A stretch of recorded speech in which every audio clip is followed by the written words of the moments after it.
Everyone, and welcome to the concession stand here on the KB Radio Network. I am your host, Kevin Reed, and this is our review of One Piece Into the Grand Line, which is season 2 that is currently on Netflix. This is the latest live action adaptation of the manga that is extremely popular.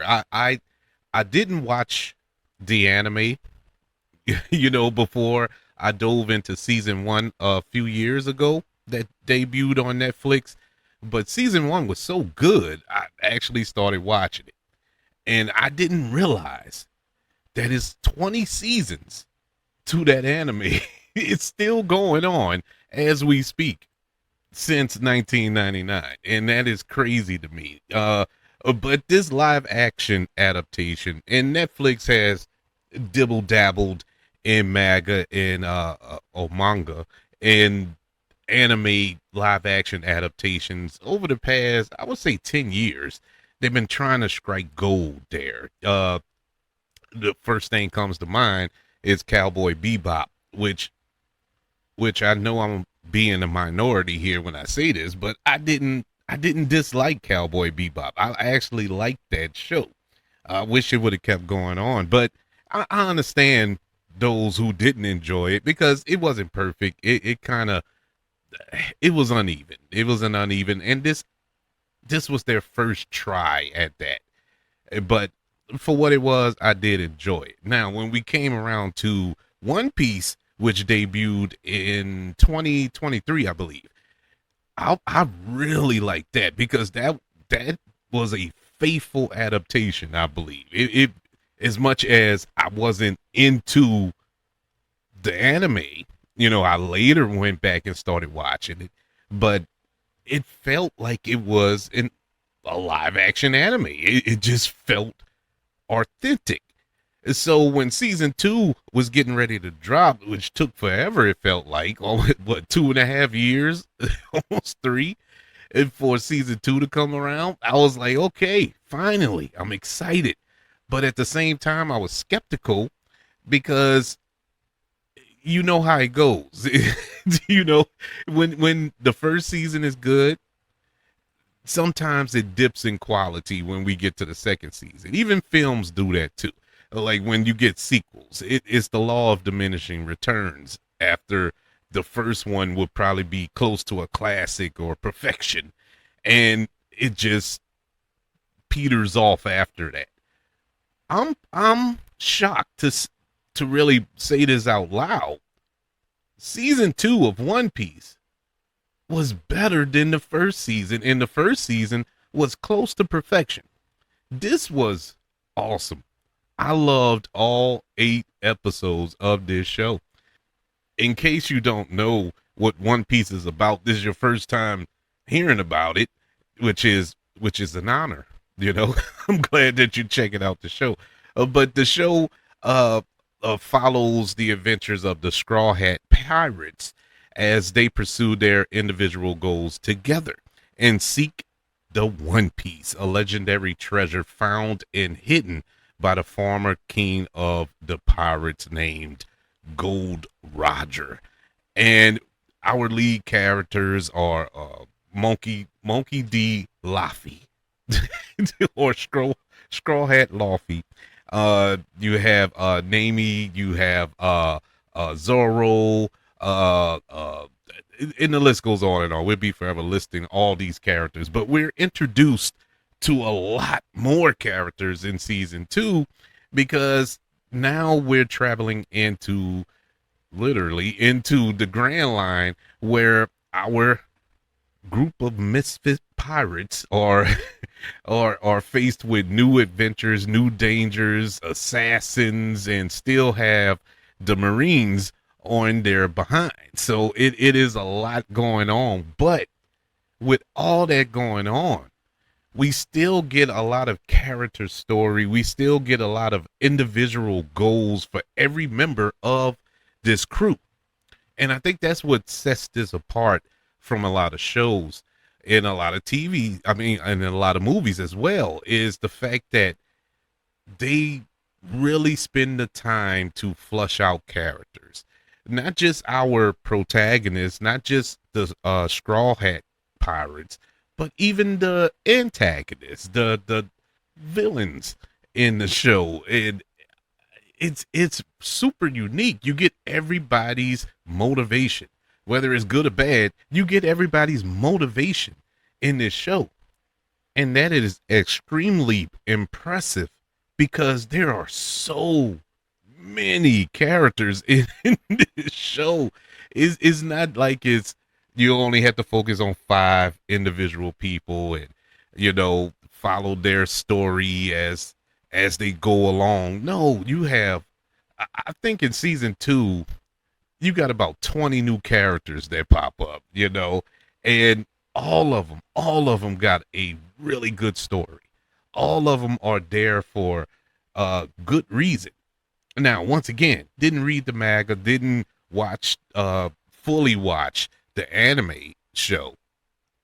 And I'm pretty sure all that was flushed out. And when you watch anime, you know that they flush out characters, and that's what makes this show so unique. To say that this is a live action adaptation, normally you get some type of subtraction when we deal with switching mediums, whether it's comic book to film or novel to TV show or film or stuff like that. There's always something that's missing there. Now, full disclosure, like I repeated verbatim already, haven't followed the source material of this particular show. And so I can't really give a honest assessment on how faithful this version is, but I really do enjoy this. Uh, what sticks out to me this season is the villains, is the what is it, the Barquette works, the group of assassins, and how every episode is a villain of the week, so to speak. You get introduced to a new villain, and especially out of this crew where you get Mr. Five or Mr. Nine and Miss Wednesday, who we find out is somebody else. But my favorite out the bunch will be Miss All Sunday. Man, I didn't know how fire she was. That is a beast.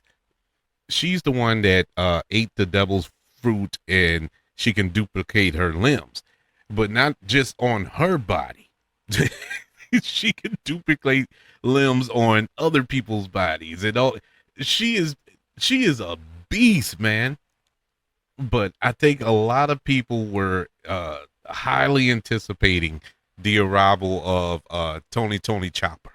I think everybody was excited. As far as what I was looking at online before we got to this season, because once again, broken record, here we go, didn't follow the source material, don't know anything about this character. But once I started seeing online how excited people were, and at the same time how skeptical a lot of people were, because this is like one of their favorite characters on the show, I started looking into this character. So my expectations started to go a certain way. But I love that character. I love that character. Pretty much stole the season for me.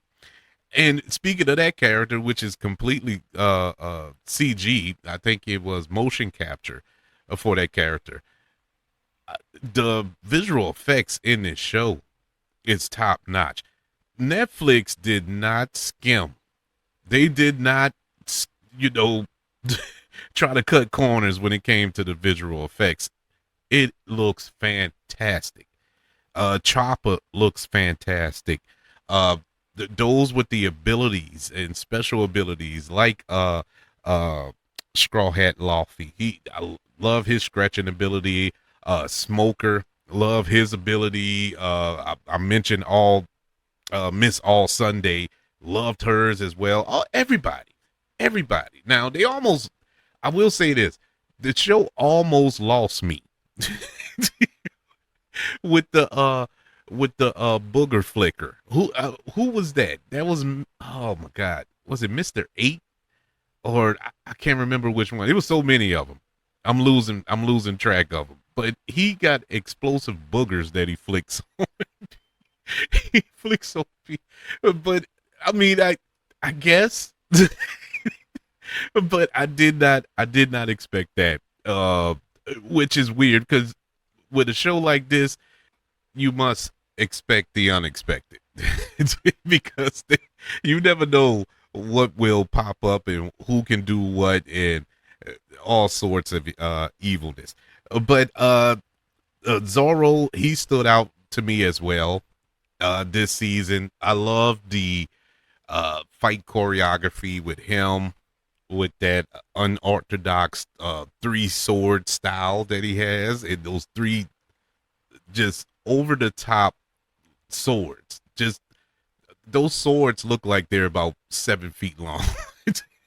that he that he has on his side. It is so ridiculous, but it's anime. It looks like he walked clean off of the anime set into live action. Like this was Who Framed Roger Rabbit or something. But it is some awesome fight choreography. I think in episode 3 when he took out 100 men, because his whole goal is to be the greatest swordsman of all time. And that scene when they were on that island and he just took out 100 men, and it was so cool.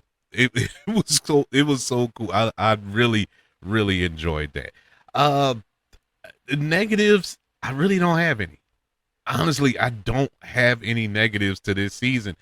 I had so much fun every single episode. I was waiting for the episode where I could be like, okay, this was a filler or this was a throwaway just to get to 8, the magic 8 number. But no, all 8 episodes were funny, tense, adventurous. I mean, you name it, everything was there. Uh, kudos to the showrunners here. Uh, Thankfully, Netflix already greenlit season 3, so we don't have to guess that we'll get another season. Hopefully, you know what Netflix do, but they greenlit this well before this season dropped, so they were very confident in it, and I see why. This was a fantastic second season to One Piece, which gets a letter grade of an A. Yeah, I really enjoyed it. Wasn't expecting to have this much fun with it. I my plan was to watch it throughout the week. Maybe 2 episodes a day. That was how I organized it in my head. I watched it in one sitting. That's what it just. I could not stop watching. But that's just one man's opinion. I would like to know yours. What did you think of One Piece, which is currently on Netflix? All 8 episodes of season 2 are now available for your viewing pleasure. I'd like to know your thoughts. Email the show, kbradiopodcast@gmail.com.